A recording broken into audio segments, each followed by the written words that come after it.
السلام عليكم ورحمة الله وبركاته. الحمد لله نحمده ونصلي على رسوله الكريم أما بعد. قال الله تعالى في القرآن العظيم والفرقان المجيد بعد أعوذ بالله من الشيطان الرجيم بسم الله الرحمن الرحيم. يا أيها الذين آمنوا أطيعوا الله وأطيعوا الرسول وأولي الأمر منكم فإن تنازعتم في شيء فردوه إلى الله ورسوله إن كنتم تؤمنون بالله واليوم الآخر ذلكم خير وأحسن تأويلا. صدق الله العظيم. எல்லா புகழுக்குரிய அல்லாஹ்வை புகழ்ந்தவனாக என்னுடைய ஆரம்பம் செய்கின்றேன். சலாத்தும் சலாமும் நபிகள் பெருமானார் ரசூலுல்லாஹி ஸல்லல்லாஹு அலைஹி வஸல்லம் அவர்கள் மீதும் அவர்களது உத்தம சத்திய சஹாபாக்கள், தாபிஈன்கள், ஷுஹதாக்கள், சாலிஹீன்கள் நம் அனைவர்கள் மீதும் அல்லாஹ்வுடைய அன்பும் அருளும் என்றென்றும் உண்டாவதாக. ஆமீன். கண்ணியத்துக்குரியவர்களே, அல்லாஹ் நல்லடியார்களே, புனிதமான ஜும்மாவில் அவனுக்கு விருப்பமான இறை இல்லத்தில் அல்லாஹ் நம்மவர்களை ஒன்று கூட செய்திருக்கிறான். அல்ஹம்துலில்லாஹ்.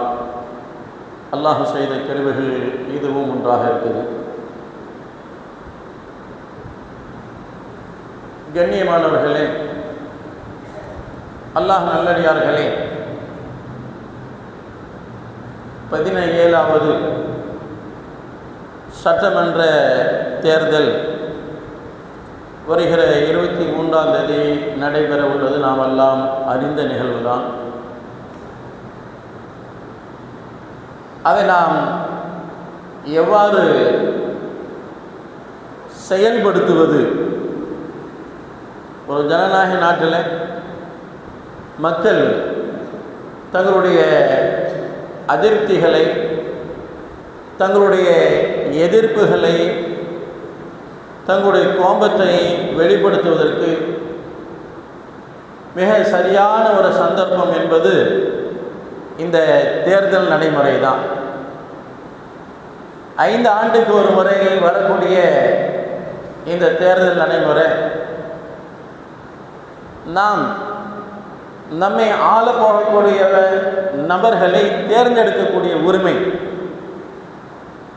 அல்லாஹ் நம்முடைய கையிலே கொடுத்திருக்கிறார்.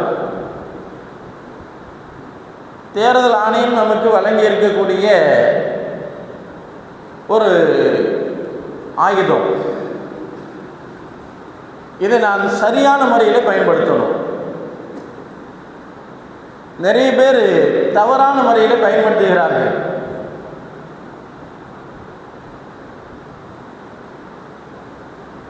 இன்று நாட்டிலே நாம் பார்க்கிறோம், ஒவ்வொருவரும் தேர்தலில் போட்டியிடக்கூடிய வேட்பாளர்கள் எப்படியெல்லாம் மக்களை கவர்கிறார்கள். தனக்கு செல்வாக்கு வேண்டும், இந்த தேர்தலில் நான் வெற்றி பெற வேண்டும் என்பதற்காக வேண்டி ஒவ்வொரு வேட்பாளரும் வீடு வீடாக, தெரு தெருவாக இருக்கக்கூடிய சந்து வந்து எல்லா பகுதிகளிலையும் போகிறாங்க. அவன் போடுறான் இல்லை, ஆனால் சந்திக்கணும் அப்படிங்கிற எண்ணத்தில் என்ன செய்கிறார்கள்? அந்த பதவி மோகம் அவர்களை உட்கார விடலை. எது வரைக்கும்? எலெக்ஷன் முடிகிற வரைக்கும் அவர்களை நம்ம பார்க்கலாம்.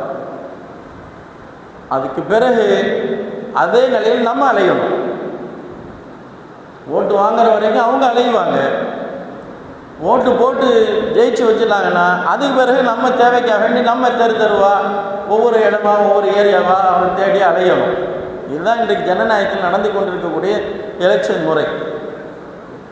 அப்போ கொடுக்கப்பட்டிருக்கக்கூடிய இந்த 5 ஆண்டுகளில் நம்மை ஆட்சி செய்தவர்கள் எப்படி ஆட்சி செய்தார்கள்? நம்முடைய உரிமைகளுக்கு செவி சாய்த்தார்களா இல்லையா? நம்முடைய கோரிக்கைகள் நிறைவேற்றப்பட்டிருக்குதா இல்லையா? நம்ம தொகுதிகளுக்கு செய்ய வேண்டிய அரசின் மூலமாக கிடைத்த வருவாயை எப்படியெல்லாம் செலவழித்திருக்கிறார்கள், என்னென்ன நன்மையான திட்டங்கள் நமக்கு செயல்படுத்தப்பட்டிருக்கிறது என்பதையெல்லாம் சிந்திக்க வேண்டிய கடமை நம்மகிட்ட இருக்கு சோதரர்கள். சிந்தித்து பார்த்து நாம் செயல்படணும். ஏனோ தானோ என்று யாராவது அவர் வந்து கேட்டார், அவருக்கு போட்டேன், இவர் கேட்டார், இவருக்கு போட்டேன், அது வரல. ஏன்னா இன்னும் 5 ஆண்டுகள் நாம் இந்த பூமியில் வசிக்கக்கூடிய இந்த 5 ஆண்டுகளில் அடுத்து நாம் என்னென்ன சந்திக்க போகிறோம் என்பதை நாம் கொஞ்சம் நினைவில் வைக்க வேண்டும். ஏன்னா அவ்வளோ சீக்கிரம் இந்த சமுதாயம் இந்த ஆட்சியாளர்களை மறக்கவில்லை. நான் என்ன உணவு உண்ண வேண்டும் என்பதை மத்தியில் ஆளக்கூடியவர்கள், நீ மாட்டு இறைச்சி சாப்பிடாதே, எனக்கு அல்லாஹ் கொடுத்த உரிமை, இறைவன் எனக்கு படைத்திருக்கக்கூடியது, அந்த பொருளை நீ சாப்பிடாதேன்னு சொல்லக்கூடிய உரிமை யார் உங்களுக்கு கொடுத்தது? நீங்கள் தடுக்கிறீங்க. அதோடு மட்டுமல்ல, முத்தலாக்கு நீ சொல்லாதே, அல்லாஹும் திருமறையும் அல்லாஹுடைய ரசூலும் எனக்கு கொடுத்த உரிமை. அல்லாஹ் கொடுத்திருக்கக்கூடிய உரிமைகளை பறிப்பதற்கு உங்களுக்கு என்ன எப்படி இருக்கிறது? அப்ப அப்படிப்பட்ட உங்களை நான் எப்படி தேர்ந்தெடுப்பேன்? என்னுடைய சகோதரர்கள் அவருடைய வீடுகளை எல்லாம் புல்டோசர் கொண்டு இடித்திருக்கிறீர்கள்.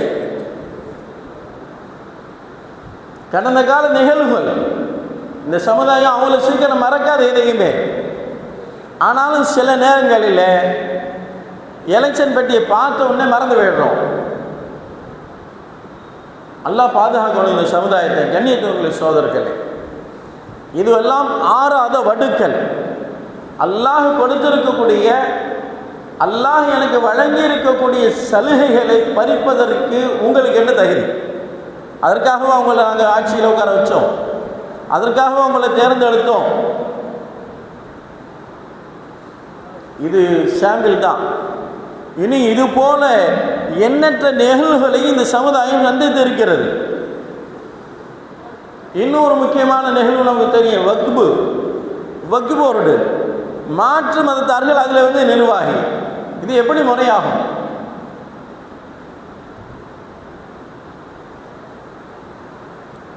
இப்படியாக இந்த சமுதாயத்தை கூறு போட்டு கொண்டிருக்கக்கூடிய நிலையை இன்னைக்கு நாம் அனுபவிச்சுக்கிட்டு கொண்டிருக்கிறோம் சகோதரர்களை, கண்ணியத்துக்குரியவர்களே. அப்ப 5 ஆண்டுகள் நாம் நம்மை ஆட்சி செய்யக்கூடியவர்களை தேர்ந்தெடுக்கிறோம். அந்த உரிமையை நமக்கு தேர்தல் ஆணையம் வழங்கி இருக்குது, நம்ம கையில் இருக்குது, விரல் நுனியில் இருக்குது. அதை சரியாக பயன்படுத்தணும் என்று மாநில ஜமாத் உலமாவும் கோரிக்கை வைக்கிறது. பாசிச சக்திகளுக்கு இடம் கொடுத்துடாதீங்க. கடந்த கால நினைவுகளை எல்லாம் யோசிங்க. இந்த சமுதாயம் அவ்வளோ சீக்கிரம் எதையும் மறந்துடக்கூடாது. இது மறக்கக்கூடிய நிகழ்வுகள் அல்ல. எத்தனை பெரிய வேதனைகளை இந்த சமுதாயம் சந்தித்திருக்கிறது. நடு தெருவில் நின்று இருக்கிறோம். எஸ்ஐஆர் ஒரு வார காலம் அதை ஒரு ஃபார்ம் கொண்டு போய் அதை கொடுத்தோம்னா, இது சரியில்லை, வேற கொண்டுட்டு வா. பெற்றோர்களுடைய ஐடி கொண்டுட்டு வா. ஆதார் கொண்டு போனால் இது செல்லாது, அவங்களுடைய ஓட்டர் ஐடி கொண்டு வா. அது கொண்டு கொடுத்தா டேட் ஆஃப் பர்த் கொண்டு வா. ஒரு எஸ்ஐஆர் ஃபார்ம் பூர்த்தி பண்ணுவதற்கு குறைந்தபட்சம் ஒரு வாரம் அலைய வேண்டிய சூழ்நிலை ஏற்பட்டது. நல்ல அனுபவம்லாம் யாரும் மறந்திருக்க மாட்டீங்க. இன்னும் சிலர் ஒரு மாதமாக அலைந்தவர்களும் உண்டு. ஏன்னா வெளியிலேருந்து இங்கே கூடி வந்திருப்பாங்க. அவங்க ஊரில் உள்ள அந்த லிஸ்ட்டை போய் தேடி எடுக்கணும். அந்த லிஸ்ட்டு அவர்கிட்ட இருந்துச்சு, அவர் பொறுப்பில் இருந்தவர் அவர் இறந்தே போயிட்டார், அந்த தேர்தல் யாரும் இப்போ இல்லை. அதுக்கு பிறகு இப்போ யார் வந்திருக்கிறா அவங்கள தேடி பிடிச்சி அந்த லிஸ்ட்டை கொண்டு வந்து அதை அதுக்கு பிறகு இங்கே ஒப்படைச்சி, இது அதுக்கு பிறகு பதிவேற்றம் செய்யப்பட்டு, அதுக்கு பிறகு அவருக்கு பதிவேற்றம் செஞ்சதுலேருந்து ஓகே கொடுத்து, இப்படியாக அடைந்தவர்கள் நிறைய உண்டு. அனுபவங்கள் நிறைய இருக்குது. இன்னும் தமிழகத்தில் கால் ஒன்றை விட்டுட்டோம் அப்படின்னா இன்னும் இருக்குது. சொச்சம் சொல்ல முடியாதத இன்னும் நிறைய இருக்குது. இதெல்லாம் ஒரு உதாரணங்கள் தான் சகோதரர்களை, கண்ணியத்துக்குரியவர்களே. அந்த மாநில ஜமாத் உலமா கோரிக்கை வைக்கிறாங்க, பாசிசத்துக்கு இடம் கொடுத்துடாதீங்க. கடந்த காலங்களில் தெருவாக நின்று நம்மெல்லாம் கோஷம் போட்டு இருக்கிறோம். கடந்த காலங்களிலே என்னென்ன நிகழ்வுகள் நடந்திருக்கிறது, எத்தனை பெரிய ஆபத்துகள் இந்த சமுதாயத்தை சூழ்ந்தது. இதற்காக எதிர்ப்பு தெரிவித்து ஆங்காங்கே கூட்டங்கள் போட்டு கோஷங்கள் போட்டு நடுத்தருவில் நின்ற நிகழ்வுகள்லாம் நிறைய நடந்திருக்குது. கண்டித்துக்குள்ள சொல்ல அவ்வளோ சீக்கிரம் இந்த சமுதாயம் எதையும் மறக்காது. இப்போ இறைவன் கொடுத்த உரிமைகள் எல்லாம் பறிக்கக்கூடிய காலமாக இந்த காலம் இருந்து கொண்டு இருக்கிறது. ஏன்னா ஆட்சி நடைமுறைகள் எல்லாம் அப்படி தான் இருக்குது. இப்போ இந்த சமீபம் நடந்துகிட்டு இருக்கக்கூடிய பாராளுமன்றத்தினுடைய விவாதம், பெண்களுக்கு 33% சட்டம் போட்டு 10-12 வருஷம் ஆயிடுச்சு. அதை இப்போ தான் நாங்கள் செயல்படுத்த போகிறோம். ஏன்னா அடுத்து நாங்கள் ஓட்டு வாங்கணும்ல, எலெக்ஷன் வந்துடுச்சா இல்லையா? அப்போ அதுக்கு நாங்கள் காரணம் தேடணும். அதை வச்சு தான் நாங்கள் வந்து ரோடு ஷோ நடத்தணும். அதை வைத்து தான் தமிழகத்தில் நாங்கள் காரணம் உண்டணும். டெல்லியிலே மட்டும் நாங்கள் எங்கே இருந்தால் போதுமா? இங்கேயும் தமிழ்நாட்டிலும் கடைபிடிக்கணுமா இல்லைங்களா? இப்படியான ஒரு சூழ்நிலை நிகழ்ந்து கொண்டிருக்கிற சகோதரர்களை கண்ணியத்துக்குரியவர்களே, அப்போ ஜனநாயக கடமை அதை அல்லாஹ் நம்ம கையில் கொடுத்துருக்கிறான், முறையாக பயன்படுத்தணும். காரணம், நாளைக்கு இதுக்கும் விசாரணை உண்டு. என்னங்க இது ஏதாச்சும் ஒன்றா விசாரணைங்கிறீங்க? உண்மைதான். காரணம், நான் என்ன சொல்கிறேன், சாட்சி சொல்கிற மாதிரி அது இவர் நல்ல வேட்பாளர், இவர் நீதமாக நடப்பார் அப்படின்னு நான் அவரை தேர்ந்தெடுக்கிறேன். அவருக்கு நான் ஓட்டு போடுறேன் அப்படின்னா அவருக்கு நான் சாட்சி சொல்கிற மாதிரி இவர் நேர்மையானவர், இவர் மக்கள் பிரதிநிதியாக இருக்கிறது தகுதியானவர் அப்படிங்கிற தகுதியை நான் கொடுக்குறேன் ஓட்டு போடுவதன் மூலமாக. அப்போ ஸல்லல்லாஹு சொன்னாங்க, குல்லுக்கும் ராயின் குல்லுக்கும் மஸ்ஊல் அன் ரய்யத்தி, நீங்கள் ஒவ்வொருத்தரும் பொறுப்பாளர். நீங்கள் போடுறீங்கன்னா அந்த ஓட்டு யாருக்கு போகுது, எப்படிப்பட்ட கேண்டிடேட், அவர் எப்படிப்பட்ட தேர்வாளருங்கிறத சிந்திச்சு போடுங்க. ஏதோ பாவையருக்கு அவருடைய நிழலுக்கும் நிஜத்துக்கும் நம்ம இன்னைக்கு வித்தியாசம் தெரியாமல் வாழ்ந்து கொண்டு இருக்கிறோம். இன்னைக்கு சமுதாயத்தினுடைய போங்கு ரொம்ப மாறி போய் இருக்குது. அதிலும் குறிப்பாக பெண்கள். இன்னைக்கு எந்த நிகழ்வுகள் எடுத்து பார்த்தீங்கன்னாலும் பெண்களுடைய ஆதிக்கம் எல்லாம் வெறித்தனமாக. என் கணவரை விட நான் அவரை ரொம்ப நேசிக்கிறேன், புருஷனை பக்கத்தில் வச்சுக்கிட்டே பேட்டி கொடுக்கக்கூடிய பெண்கள் இன்னமும் நிறைய உலா வருது பாருங்க. தெரியாத நிகழ்வு அல்ல, எதையோ நான் சொல்லலை, எங்கேயோ உள்ள நிகழ்வை சொல்லலை. தமிழ்நாட்டில் கடந்த வாரங்களில் ஒரு சினிமா படத்தை பார்த்துட்டு சில பெண்கள் புர்காவோடு நின்றுட்டு சொல்கிறாங்க, அல்ஹம்துலில்லாஹ் மாஷா அல்லாஹ் படம் ரொம்ப நல்லா இருக்குது, நல்லா எடுத்திருக்கிறாங்க. எந்த வார்த்தை எங்கே பயன்படுத்தணும்? தேட்டருடைய வாசலில் நின்று இந்த சமுதாயத்தினுடைய மானத்தை கூறு போடக்கூடிய பெண்கள் எந்த அளவுக்கு மௌட்டிகத்தில் வாழ்ந்து கொண்டு இருக்கிறார்கள். எந்த வார்த்தை எங்கே சொல்லணும் அப்படிங்கிற நிகழ்வே தெரியாமல் இன்னைக்கு இந்த சமுதாயம், அதிலும் பெண்கள் குறிப்பாக ரொம்ப வெளிக்கட்டல. நிஜம் எது, நிழல் எது, அதெல்லாம் சரியாகிடுமா? நிழல் படத்தை பார்த்து இன்னைக்கு நம்ம நிஜ வாழ்க்கைக்கு தேர்ந்தெடுக்கணுங்கிறோம். எப்படி முறையாகும்? நம்மை தீவிரவாதிகளாக சித்தரித்து காட்டக்கூடியவர்கள், நாமை பாம் வைக்கிற மாதிரி வெடிகுண்டு வைக்கிற மாதிரி சித்தரித்து அவருடைய திரைப்படங்களை வெளியிடுகிறார்கள். அந்த படத்தில் அவன் நடிச்சிருக்கிறான், அவனை நான் தேர்ந்தெடுப்பேன், அவனுக்கு முன்னாடி நான் நிற்பேன், கொடி பிடிப்பேன், கோஷம் போடுவேன்னா இது இந்த சமுதாயம் இன்னும் எந்த அளவுக்கு இன்னும் கீழே போயிட்டு இருக்கு. சகோதரர்கள் சிந்திச்சு பாருங்க. என்னை மேன்மைப்படுத்தி காட்டலை, என்னுடைய உடையை, என்னுடைய தாடியை, என்னுடைய தொப்பியை தவறாக சித்தரித்து காட்டக்கூடிய உனக்கு பின்னால் நான் நிற்கணுங்கிறது எவ்வளோ பெரிய ஐயக்குத்தனம். இன்னமும் நான் உனக்காக கொடி பிடிக்கிறேன், கோஷம் போடுறேன் அப்படின்னா அப்போ இன்னும் நான் கெட்டு போகிறேன். இன்னும் என்னை இதை விட இன்னும் பாதாளத்தில் நீ என்னை காட்டினாலும் நான் உன் பின்னாடி தான் நிற்பேன். நான் எத்தனை பெரிய அது அநீதமாக இருக்கும். சிந்திச்சு பாருங்க. இப்போ அல்லாஹ் கொடுத்துருக்கக்கூடிய ஒரு வாய்ப்பு, அதை நாம் சரியாக பயன்படுத்தணும். முறை தவறி பயன்படுத்தணும் அப்படின்னா நாளைக்கு நாமளும் குற்றவாளி தான். ஏன்னா நான் சாட்சி சொல்கிறேன், நான் வாக்களிக்கிறேன் அப்படின்னா, நான் ஓட்டு போடுறேன் அப்படின்னா, இந்த ஓட்டை பெறக்கூடிய இந்த நபர், இந்த வேட்பாளர் என் தொகுதிக்கு சரியான தேர்வு அப்படின்னு நான் சாட்சி சொல்கிறேன் அவருக்கு. அப்போ அது சரியாக இருக்கணும். சகோதர கண்ணியத்தவர்கள், இன்னைக்கு நிறைய பேர் என்ன செய்கிறாங்க, ஏன் ஒரு ஓட்டு தான் அவர் ஜெயிக்க வைக்க போதா அப்படின்னு நம்ம நினச்சி சிலர் ஓட்டு போடாமலே இருந்துடுறோம். கடுமையாக வெயிலாக இருக்குது, அங்கே போய் கியூவில் நிற்க வேண்டியிருக்குது. ஏங்க 5000 கொடுக்குறான், 8000 கொடுக்குறான்னா என்ன செய்யறோம்? எத்தனை கியூ இருந்தாலும் போய் நின்று வாங்கிடுறோம் கையெழுத்து போட்டு. யாரும் நம்ம பிறக்க நீங்கள் கியூவில் நிற்க வேண்டியிருக்குது, வேண்டாங்க அந்த பணம் அப்படின்னு யாரும் விட்டுட்டு வர்றது இல்லையே. நம்ம வாங்க தானே செய்கிறோம். அல்லது வெளிநாட்டு போகணுங்க, இந்த ஊசி போட்டால் தான் போக முடியும், ஒரு தடுப்பு ஊசி கொண்டு வந்தான். யார் வேண்டாம்னு சொல்லிவிட்டோம்? எல்லாம் கொரோனா காலத்தில் எல்லோரும் போய் எல்லா ஊசி போட்டுக்கு தானே செஞ்சோம். வேண்டான்னு யாரும் விடலைங்களே. கடும் கூட்டமாக தான் இருந்துச்சு. கூட்டமாக இருக்குது, நான் போட மாட்டேன்னு சொல்லலை. ஏன்னா அந்த சர்டிஃபிகேட் இல்லைன்னா ஃபாரினே போக முடியாது. என்னுடைய வாழ்க்கை போச்சு, என்னுடைய ஜீவாதாரம் பாதிக்கப்படும். அதுக்காக நான் அது என்னுடைய பாதிப்பு என்னன்னு எனக்கு தெரிஞ்சிச்சு. நான் போய் கியூவில் நின்றேன். சகோதர கண்ணியத்துக்குரியவர்களே, நாளைக்கு நாம் தெருவில் நிற்கக்கூடாது. நாளைக்கு நம்மை ஆளக்கூடியவர்கள் எப்படியான நபர்களாக இருக்கணும், அந்த தகுதி அவர்கிட்ட இருக்குதா அப்படிங்கிறத ஆராய்ச்சி பார்க்க வேண்டிய கடமை நமக்கு இருக்குது. சகோதரர்களுக்கு கண்ணியத்துக்குரியவர்களே, கடந்த காலங்களுடைய நிகழ்வுகளை அசை போடுங்க. எதையுமே மறக்கக்கூடாது. பழச மறக்கக்கூடிய சமுதாயம் அல்ல இந்த சமுதாயம். இந்த சமுதாயத்திற்காக வேண்டி உழைக்கக்கூடியவர்கள் யார்? இந்த சமுதாயத்தை மேன்மைப்படுத்தக்கூடியவர்கள் யார்? பாதுகாப்பாக தேடக்கூடியவர்கள் யார்? பாசிச சக்திக்கு எதிராக செயல்படக்கூடிய தன்மை யார்கிட்ட இருக்குது? பாசிசத்தை எதிர்க்கக்கூடியவர்கள் யார்? அவர்களோடு கூட்டணி அமைத்திருக்கக்கூடியவர்கள் யார்? இதையெல்லாம் நம்ம சிந்திச்சு பார்க்க வேண்டிய கடமை நமக்கு இருக்கு. கண்ணியத்துக்குரிய சகோதரர்களே, அப்போ வாக்குரிமை எலெக்ஷன் கமிஷன் கொடுத்துருக்கக்கூடிய, தேர்தல் கமிஷன் கொடுத்துருக்கக்கூடிய அந்த வாக்குரிமை முறையாக பயன்படுத்தப்படணும். எந்த நிலையிலையும் புறக்கணிக்கக்கூடாது. எனக்கு தேவையில்லை, நான் போட மாட்டேன், என்னுடைய ஒரு ஓட்டில் அவர் தோந்து போயிடுவாரா, அவர் வெற்றி பெற்றுடுவாரா, நான் ஒரு ஆள் போடலன்னா என்ன அப்படின்னு யாரும் இருந்துடக்கூடாது. ஜனநாயக கடமை, அதை நம்ம நிறைவேற்றி ஆகணும். அதற்கு வைத்து உறுதி ஆகிடுச்சு அப்படின்னா அதுலேருந்து நமக்கு ஓட்டுரிமை கிடைச்சி போச்சு. அப்போ அந்த ஜனநாயக உரிமையை பாதுகாக்க வேண்டிய கடமை நமக்கு இருக்குது. கண்ணியத்துக்குரிய சகோதரர்களே, அப்போ அதை நாம் புறந்தள்ளக்கூடாது, அதை நம்ம புறக்கணிக்கக்கூடாது.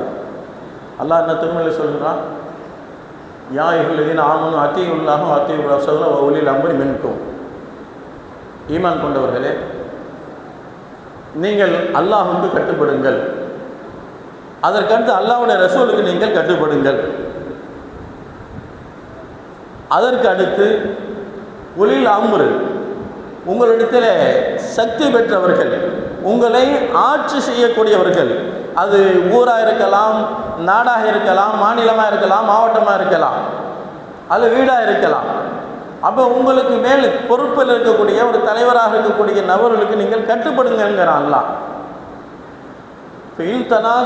விஷயம் ஏதாவது ஒரு விஷயத்திலே உங்களுக்கு பிணக்கு ஏற்படுமானால் ஃபருத்தூஹு இலல்லாஹி வ ரசூல், அல்லாஹ்வின் பக்கம் அதை கொண்டு செல்லுங்கள். அல்லாஹ்வுடைய கலாம் ஷரீஃபில் இதுக்கு தீர்வு இருக்கா பாருங்க.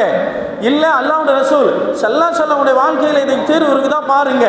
அதுவும் இல்லையா, அல்லாஹ் ரசூலுடைய வேதத்தில் கிடைக்கலையா, நபியுடைய மொழியிலே கிடைக்கலையா, அதுக்கு பின்னால் வந்த சஹாபாக்கள் தாபியன்களுடைய வழியை பாருங்க. அந்த சுன்னத்தான நடைமுறைகளில் வந்த உங்களுடைய ஹலீஃபாக்களுடைய நடைமுறைகளை நீங்கள் பாருங்க, அதிலிருந்து நீங்கள் எடுத்துக்கொள்ளுங்கள் என்பதாக அல்லாஹ் சொல்லி காட்டுகின்றான். கண்ணியத்துக்குரிய சகோதரர்களே, ஆட்சியாளர்கள் பொறுப்பாளர்கள் எப்படி இருக்கணும்? ஹஜ்ரத் உமர் அவர்களை பற்றி இன்றும் இந்த சமுதாயம் மாற்றார்கள் சொல்லக்கூடிய நிகழ்வு நம்ம காதில் கேட்டிருப்போம். காந்தி சொன்னார் உமருடைய ஆட்சி வேணும் அப்படின்னு காந்தி சொன்னார். நிறைய நீங்கள் மேடைகளில் கேட்டிருப்பீங்க அரசியல் பேச்சு. ஏன் அவங்கள மட்டும் சொல்லப்படுது? ஏன்னா அவர்கள் ஹலீஃபாவாக இருந்தார்கள். இஸ்லாமிய சாம்ராஜ்யத்தினுடைய ஹலீஃபாவாக இருந்து நிறைய நாடுகளை ஆட்சி செய்தார்கள். நீதம் தவறாதவர்கள், எந்த விஷயத்திலையும் நீதம் தவறாதவர்கள். அதோடு மட்டுமல்ல, குடிமக்களுடைய உரிமைகளை அவர்களுக்கு உண்டான ஹக்குகளை செய்தவர்கள். அவங்களுக்கு என்ன தேவை இருக்கு அப்படின்னு இரவு நேரங்களிலே நகரங்களிலே வலம் வந்தவர்கள். இன்னைக்கு எந்த ஆட்சியாளர் வலம் வருகிறார்? இன்னைக்கு நாம தான் வலம் வர வேண்டியிருக்கு. ஒவ்வொரு கட்சி அலுவலகமாக போய் தேடி படித்து அவர்கிட்ட கால் ஷீட்டு வாங்கி, அவர்கிட்ட பிஆர் பார்த்து அவர்கிட்ட கால் ஷீட்டு வாங்கி அதுக்கப்புறம் தான் அவர்கிட்ட போகணும் கோரிக்கை. இதுக்குள்ளே என்ன ஆகும்? நம்முடைய பல ஆண்டுகள் கழிந்து போயிடும். ஆனால் அப்படி எல்லாம் உமர் இல்லாமல் யார் எந்த நேரம் வந்தாலும் அவங்களுக்கு தகுந்தார் போல் நீதியை வழங்கி கொண்டிருந்தவர் ஹஜ்ரத் உமர்லான். ஒரு நேரத்தில் நகர்வலம் வருகின்ற போது ஏதோ ஒரு குடிசை ஊருக்கு வெளியில் சில குழந்தைகள் அழுது கொண்டு இருக்கு. ஒரு தாய் ஏதோ அடுப்பை பற்ற வச்சு எரிஞ்சிக்கிட்டு இருக்கிறாங்க. ஊரில் சலாம் சொல்லிட்டு கிட்ட போகிறாங்க. இந்த நடுநிசி நேரம் நீங்கள் தனியாக ஒரு பெண்மணி இருக்கிறீங்க, குழந்தைகள் அழுகுறாங்க, என்ன விஷயம்? நான் ஒரு ஏழை தாய், வயிற்று பசிக்கு எதுவுமே இல்லை, உணவுப் பொருள் எதுவுமே இல்லை, குழந்தைகள் எல்லாம் பசியோடு வாடிக்கொண்டு இருக்கிறார்கள், அழுகிறார்கள், சமைச்சு கொடுக்க எதுவுமே இல்லை, ஏதோ கொஞ்சம் தண்ணியை ஊற்றி விட்டு அப்படியே அடுப்பை பற்ற வச்சுருக்கேன் சார். பார்த்தா குழந்தைங்க அம்மா ஏதோ தயாரிக்கிறாங்க, ஏதோ உணவு தயாராகுதுன்னு கொஞ்சம் நான் சாந்தப்படுத்திக்கிட்டு அப்படியே தூங்கிடுவாங்கங்கிற தன்மையில் நான் அவங்களுக்காக அடுப்பை எரிச்சிக்கிட்டு இருக்கேன். நாங்கள் உமரலான்ட்டு சொல்கிறாங்க அந்த பெண்மணி. உமரலான் உடனே கஜானாவுக்கு வந்தாங்க. தன்னுடைய அடிமையை கூப்பிட்டு சில உணவுப் பொருட்களை எடுத்துகிட்டு வந்து கொண்டு வந்து கொடுத்து அவங்களை சமைச்சு அந்த குழந்தைகளுக்கெல்லாம் உமரலான் தன்னுடைய கரத்தால் பரிமாறுறாங்க. அதெல்லாம் கேட்ட நிகழ்வு, எது புதுசாக இப்படியோ ஒன்றும் சொல்லலை. அழுத அந்த குழந்தைகள் சிரித்து மகிழ்ந்து வயிறு நிரம்பி விளையாடக்கூடிய தன்மையை பார்த்து மகிழ்ந்தவர்கள் உமரலான். நான் ஒரு ஹலீஃபா, நான் ஒரு அரசாட்சி செய்யக்கூடிய நபர், நான் கொண்டு வந்து உங்களுக்கு கொடுக்கணுமான்னு நினைக்கல. ஏன் இந்த பிரச்சனையை பற்றியும் நாளை எங்கே விசாரிக்கப்படும் கியாமத்தில்? உன்னுடைய அரசாட்சிக்கு கீழே, உன்னுடைய ஹிலாபத்துக்கு கீழே இந்த பெண்மணி இந்த அளவுக்கு வேதனைப்பட்டாலே, அந்த குழந்தைகள் பசியோடு துடித்ததை நீங்கள் என்ன ஹிலாபத்து செஞ்சீங்கன்னு நாளைக்கு எனக்கு கேள்வி இருக்குது. அதனால் அவர்களுடைய உணவு தேவைகளை நான் நிறைவேற்றினேங்கிறாங்க ஹஜ்ரத் உமருல்லாஹ். சகோதரர்கள் கண்ணியத்துக்குரியவர்கள், இதுதான் ஆட்சியாளர்களுடைய நீதி, நேர்மை. இந்த நேர்மை இந்த நிகழ்வுகள் இன்னைக்கு இருக்குதா? இன்னைக்கு அரசியல் பின்பலமே எப்படி ஆயிடுச்சு? கோடிகளை தேடுவதுனாக்க அங்கே தான் போகணும். அடுத்து ஏதாவது கொலை போன்ற பெரிய பெரிய தாதாவாக இருந்துட்டோம் அப்படின்னா அடைக்கலம் வேணுமா, பாசி சக்தியில் போய் சேர்த்துட்டோம் அப்படின்னா நமக்கு அடைக்கலம் கிடைக்கும். உடனே தொகுதியினுடைய பொறுப்பாளராகவோ அல்லது வேட்பாளராகவோ நமக்கு வாய்ப்பு கிடைக்கும். இன்றைக்கு கால சூழ்நிலை அப்படி தான் இருந்துக்கிட்டு இருக்குது. இன்றைக்கி மனு தாக்கல் செய்யக்கூடியவருடைய குடும்ப விவரங்கள் எடுத்து பாருங்கள், அவருடைய பொருளாதாரத்தை பாருங்கள், எல்லாம் பல கோடிகளுக்கு அதிபதிகள். நீங்கள் அவங்களாம் எலெக்ஷன் நிற்கிறாங்க. இன்னும் இருக்கிறத பெருக்கணும், அதை நம்ம காப்பாற்றிக்கணும். ஏன்னா சிபிஐ மற்ற ஏதாவது ரைடு வந்துடக்கூடாது. அப்போ அதை பாதுகாக்கணும்னா நமக்கு அரசியல் பின்புலம் வேணும். ஆனால் இன்றைக்கி இந்த சமுதாயம் எப்படி நினைக்குது? அது சாக்கடை, அதெல்லாம் நம்ம வேணாம் அப்படின்னு நம்ம வெளியில் வரோம்னு பார்க்குறோம். சகோதரர்கள் கண்ணியத்துக்குள்ளே ஆட்சி அதிகாரங்களில் இடம் பெறணும் இந்த சமுதாயம். அதுக்கு முன் உதாரணம் ரசூலுல்லாஹி ஸல்லல்லாஹு அலைஹி வஸல்லம் சஹாபாக்களும். மக்காவிலிருந்து ஹிஜ்ரத் சென்ற ரசூலுல்லாஹி ஸல்லல்லாஹு அலைஹி வஸல்லம் மதீனா, அந்த மதீனாவில் இருந்த சஹாபாக்கள், அங்கே இருந்த யூத நஸராக்கள் எல்லாமே நபி அவர்களுக்கு கட்டுப்பட்டாங்க. எங்களுடைய ஆட்சி தலைவராக இருங்க அப்படின்னு ரசூலுல்லாஹி ஸல்லல்லாஹு அலைஹி வஸல்லம் அவர்களுக்கு ஒப்பந்தம் செய்து கொடுத்தார்கள்.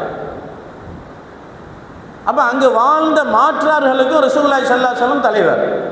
இப்போ அவர்களில் ஏதாவது குடும்ப பிரச்சனை, அவர்களுடைய சொத்து பிரச்சனை நபி அவர்களிடம் வந்துச்சு. நபி அவர்கள் தீர்த்து வைத்தார்கள். மாற்றார்கள் என்பதற்காக ஒதுக்கப்படவில்லை. அடுத்து அவர்களுக்கு முன்னால் உரிமைகள் கொடுக்கப்பட்டுச்சு. ஆனால் இன்னைக்கு இந்த பூமியில் வசிக்கக்கூடிய நமக்கு, இந்த நாட்டில் வசிக்கக்கூடிய நமக்கு ஏதாச்சும் ஒன்றுனா எல்லாம் பாகிஸ்தான் போ சொல்லக்கூடிய யாருங்க? மத்தியில் ஆளக்கூடியவர்கள். ஏன்னா அது நமக்கு மாமியார் வீடு, மாமனார் வீடுங்களா, இல்லை பிறந்த வீடா? அங்கே போங்கலாம். நம்முடைய உரிமைகள் பறிக்கப்படுகிறது. உத்தரப்பிரதேசம் நமக்கெல்லாம் தெரியும். பெருநாள் தொழுகை வெளியில் தொழுதவர்களை அடித்து நொறுக்கி ஜெயிலில் போட்ட நிகழ்வு. கடந்த காலங்களில், கொரோனா காலங்களில் மஸ்ஜிதில் தொழுதவர்களுக்கு அடி உதை, மஸ்ஜிதுகள் பூட்டப்பட்டுச்சு. எத்தனை பெரிய விபரீதங்களை சந்தித்தார்கள் அங்கே வாழ்ந்த முஸ்லீம்கள். இன்னமும் அனுபவிச்சுட்டு இருக்கிறாங்க. இன்றைக்கி நம்ம நல்லா இருக்கிறோம் அப்படின்னா பாசிசம் இன்றைக்கி உள்ளே வரலை. தமிழ்நாட்டுக்குள்ளே கால் ஒன்றில் ஏதோ பேரில் யாருடைய தோல்லையே ஏறிட்டு பயணம் செய்து கொண்டு இருக்கக்கூடிய நிகழ்வுகளை நம்ம பார்க்குறோம். அப்போ அவைகளெல்லாம் நம்ம இனம் காணணும், அவர்களெல்லாம் நாம் இனம் காணணும். யாராக இருந்தால் நமக்கு என்ன, எனக்கு அவரை பிடிச்சிருக்கு, அவருடைய ஸ்டைல் பிடிச்சிருக்கு, அவருடைய பேச்சு எனக்கு பிடிச்சிருக்கு அப்படிங்கிறதுக்காக தேர்ந்தெடுக்கிறது அல்ல கணியத்துக்குரிய சகோதரர்களே. இல்லைன்னா இன்னும் 5 ஆண்டு சிரமப்படணும். எல்லாம் பாதுகாக்கணும் இந்த சமுதாயத்தை. அப்போ அல்லாஹ் கொடுத்துருக்கக்கூடிய உரிமை, அதை நாம் ஜனநாயக கடமையாக நினைத்து நாம் முறையாக அதை பயன்படுத்தக்கூடிய வாய்ப்பு எல்லாம் கொடுத்துருக்கோம். அதை யாரும் வீணடிச்சிடாங்க.